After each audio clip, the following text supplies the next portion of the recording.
우리 고향에는 가면 반드시 뭔가 영적인 현상이 일어난다는 엄청 위험한 심령 스팟이 있습니다. 저는 19살 때 그곳에 갔다가 말도 안 되는 공포를 맛보았습니다. 그 심령 스팟은 어느 산속에 있는 오래된 민가로 넓은 부지를 가진 2층짜리 큰 독채였습니다. 우리 고향에서는 유명한 심령 스팟으로 갔던 사람들 모두가 담력시험 도중 또는 돌아올 때나 나중에 어떤 영적인 현상을 접하고 있습니다. 폴터가이스트 현상이 일어나기도 하고 심령사진이 찍히는 등 비교적 가벼운 것부터 돌아올 때 사고를 당한 사람, 자기 집에서 귀신이 나와서 양팔에 손자국이 확실히 남았던 사람 등 일어났던 현상들은 가지가지입니다만 갔던 사람들 모두 다시는 가지 않겠다고 입을 모읍니다. 저는 초등학교 때부터 그 심령 스팟에 대한 소문은 알고 있었습니다. 그러나 절대로 가고 싶지 않다라고 생각했습니다. 그런데 19살 때 어느 더운 여름날 밤에 저는 결국 그곳에 발을 들여놓게 됩니다. 이날 저는 친구들과 오토바이 투어링을 즐기고 있었습니다. 저를 포함해 남녀 8명, 남녀 비율이 딱 4대 4였던 것도 있어 넉 대의 오토바이에 각각 여자애 1명씩 태워 정처 없이 도심지를 떠나 계속 해안가나 산길 등을 오토바이로 달렸습니다. 무척 더웠던 날이어서 바람이 너무 좋았고 최고의 기분으로 오토바이를 달렸습니다. 그러다 순식간에 날이 저물고 주변은 완전히 어두워져 있었습니다. 천천히 오토바이를 몰다 보니 어느새 가로등이 적은 낯선 산길로 들었었고 너무 어두웠기 때문에 일단 오토바이를 갓길에 세우고 친구들과 향후 목적지를 서로 의논하기도 했습니다. 현재 위치를 확인하자 꽤 먼 곳까지 와 있어서 왔던 길을 다시 돌아가는 게 안전하다는 결론에 이르렀습니다만 친구 A가 이대로 쭉 가는 쪽이 가까워 라고 말해서 우리 중 제일 길을 잘 아는 그 친구의 말을 믿고 계속 전진하기로 했습니다. 한동안 어둡고 마주 지나치는 차량도 전혀 나타나지 않는 산길을 계속 직진하고 있으니 갑자기 밤안개가 짙어지더니 시야가 최악인 상황이 되고 말았습니다. 선두를 달리고 있던 친구 A의 후미등을 의지해 천천히 달리고 있는데 제 오토바이 뒷좌석에 타있던 친구 B가 왠지 너무 추워. 라며 제게 찰싹 달라붙었습니다. 조금 아까부터 분명히 기온이 급격히 떨어지고 굉장히 추워지고 있었습니다. 안개 때문일 거야 라고 하고 오토바이 사이드백에 넣어두었던 라이더 자켓을 친구 B에게 건네주고 그대로 오토바이를 모는데 갑자기 친구 A의 후미등이 보이지 않게 되었습니다. 갑자기 사라진 A에 놀라 뒤따라가던 우리 셋은 서둘러 갓길에 오토바이를 세웠습니다. 저 녀석들 어디로 간 거야? 밤안개로 거의 시야가 차단당한 우리는 A의 갑작스런 실종에 당황하며 손전등을 들고 A를 찾고 있는데 C가 저거 A 오토바이 아니야? 라며 손전등으로 비친 앞쪽을 봤더니 분명히 A의 오토바이가 반대 차선에 있는 낡은 민가 부지 안에 세워져 있었습니다. 밤안개 속에서 희미하게 보이고 있던 그 민가는 크고 낡고 엄청나게 섬뜩한 이상한 분위기를 뿜으며 서 있었습니다. 일단은 가서 보자. 우리는 반대측에 있는 그 섬뜩한 민가 쪽으로 향했습니다. 그 민가의 넓은 부지 안에 덩그러니 세워져 있던 친구 A의 오토바이. 그러나 A와 그 뒤에 타 있던 여사친 D의 모습은 어디에도 없었습니다. 모두 근처를 필사적으로 찾아봤어도 어디에도 보이지 않는 A와 D의 모습에 우리는 몹시도 초조해졌습니다. 이런 산속에서 실종이라니 진짜 위험한 놈이네. 우리가 A와 D의 신병을 걱정하고 있는데 지금 보니까 알겠는데 여기 거기 아니냐? 그 위험한 심령 스팟 이라며 E가 말을 꺼냈습니다. 확실히 소문으로만 듣던 그 심령 스팟하고 입지 조건이나 외관 등이 완전히 일치했습니다. 옛날부터 절대로 가지 않겠다고 생각했던 그곳에 뜻하지 않게 발을 들여놓고 말아서 저는 급격히 무서워지고 온몸에 소름이 돋았습니다. 한기도 더해지고 꼭 한겨울 같은 한기가 덮쳐 몸을 부들부들 떨고 있는데 여자애들은 싫어, 무서워, 돌아가자. 라며 울상을 지으며 혼란 상태였습니다. 평소에는 기세등등했던 남자애들도 저를 포함해 전원이 공포로 떨면서 어떻게 해야 좋을지 모르게 됐습니다.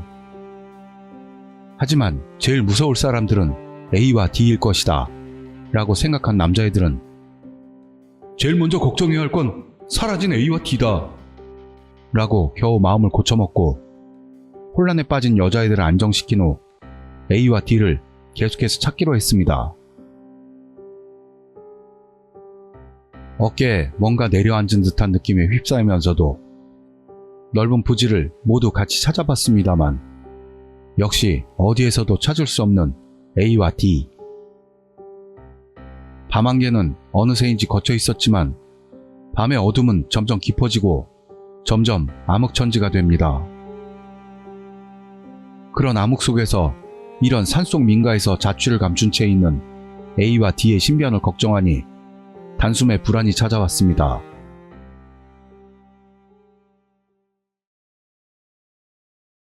부지 안에 어디를 뒤져도 찾을 수 없었습니다. 우리가 찾지 않은 곳은 섬뜩하고 엄청나게 이상한 분위기를 뿜어내는 그 집 안쪽밖에는 없었습니다.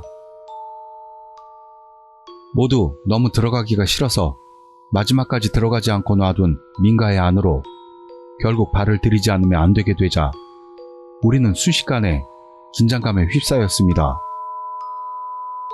다가갈수록 이명이 지독하게 울리고 영감이 없는데도 뭔가가 있다는 걸 뼈저리게 느낄 수가 있었습니다. 게다가 창문들이 전부 깨져 있고 억지로 연 듯한 흔적이 남은 현관으로 왠지 제가 제일 앞에 서서 민가 안으로 들어가게 되었습니다. 안으로 들어가니 온갖 물건들이 흐트러져 있었고 발을 디딜 틈도 없이 지저분해서 유리 조각 등을 밟지 않도록 조심스럽게 앞으로 나아가자 현관에서 봤을 때 제일 안쪽에 있던 문 안쪽에서 뭔가가 쓰러지는 것 같은 소리가 났습니다. 모두 공포로 얼어붙었고 여자애들은 우리에게 달라붙어 울고 있었습니다. 그러자 다음 순간 하며 아무도 건드리지도 않았는데 저절로 열린 제일 안쪽의 그 문. 그 순간 전원이 비명을 지르면서 한꺼번에 밖으로 뛰쳐나갔습니다. 위험해! 저런 데 들어갔다간 저주 걸려서 죽을 거야!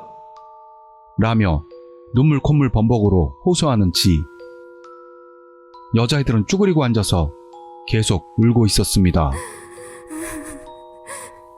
유일하게 아직 최소한의 제정신이었던 나와 친구 C는 서로 눈짓을 교환하고 다시 민가 안으로 들어가기로 결심을 한 후 울고 있는 여자애들을 E와 G에게 제대로 지키고 있으라고 맡기고 나서 천천히 현관을 통해 민가 안으로 들어갔습니다. 지독한 이명에 시달리면서도 천천히 안으로 들어가 소리가 울렸던 문 안쪽을 향했습니다. 결심을 하고 아까 저절로 열렸던 문을 통과하자 문 안쪽은 엄청 넓은 거실로 역시나 물건들이 어지럽게 널려 있어 심하게 훼손된 상태였습니다. 한시라도 빨리 A와 D를 찾아내 그곳을 벗어나고 싶던 저와 C는 두려움으로 짓눌릴 것 같은 상태에서도 서둘러 민가 안을 찾아서 돌아다녔습니다만 1층에 있는 모든 방을 찾아봤어도 A와 D의 모습은 없었습니다. 남은 것은 2층뿐. 우리는 문제의 그 문을 통해 다시 현관으로 돌아온 후 거기에 바로 있던 계단을 오르기로 했습니다. 그러자 하며 거실로 통하는 문이 닫히더니 쾅 하고 갑자기 닫혔습니다. 거듭되는 심령현상에 마음이 꺾일 것 같았습니다. 하지만 A와 D를 찾기 위해 필사적으로 이를 악물고 계단을 올랐습니다. 계단을 모두 올라가니 여전히 흩어진 물건들이 가득한 2층은 4개의 방이 있었습니다. 제일 앞쪽 방부터 순서대로 문을 열고 손전등으로 안을 비춰보자 곧바로 A와 D를 발견했습니다. 둘은 방 한가운데에서 물건들이 흐트러져 있는 바닥 위에 쓰러져 있었습니다. 야, 괜찮아? 라며 둘에게 소리치면서 뛰어 다가가서 다시 말을 걸었더니 A는 눈을 떴습니다만 D는 깊이 잠이 든 것처럼 전혀 깨지를 않았습니다. 무슨 일이 있던 거야? 라고 물어보자 A는 에? 뭐가? 여기 어디냐? 라며 전혀 상황을 이해하지 못하는 모습이었습니다.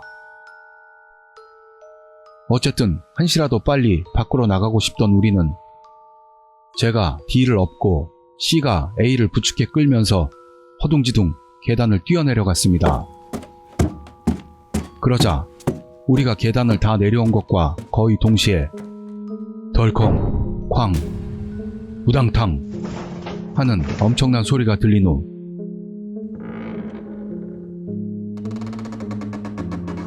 하며 무언가가 계단을 내려오는 듯한 소리가 나서 꽁지가 빠지도록 밖으로 뛰어나와 간발의 차로 민가 안에서 탈출하는데 성공했습니다. 모두가 기다리는 곳으로 전혀 상황 파악을 못하는 A를 데리고 가자 모두가 안도의 표정을 떠올리면서 A를 안고 기뻐했습니다. D도 잠시 후 정신을 차렸고 역시나 무슨 상황인지 이해하지 못하는 모습이었습니다. 진정이 되고 나서 이야기를 들어보니 짙은 밤 안개에 휩싸인 뒤 갑자기 의식이 날아가고 깨닫고 보자 그 집에서 자고 있었다는. 조금 쉰 뒤에 A가 오토바이를 몰 상태가 되어서 공포의 민가를 뒤로 하고 사고가 나지 않도록 세심하게 주의를 기울이며 귀갓길에 올랐습니다. 이날은 뿔뿔이 흩어지는 게 너무 무서워 도착한 후에는 애인의 집에 모두 모여 함께 밤을 보내고 나서 다음날 절로 액마기를 받으러 갔습니다. 절의 주지 스님은 지역에서는 유명인으로 확실한 실력자입니다. 우리의 액마기를 끝낸 주지 스님에게 그 심령 스팟에 대해 자세히 물었더니 아주 예전부터 땅 자체에 뭔가가 있는, 말하자면 저주받은 땅이라는데 그 땅에 살던 사람들은 모조리 비운의 죽음을 당했다는 굉장히 위험한 곳이라는 것이었습니다. 살아남아 다행이요.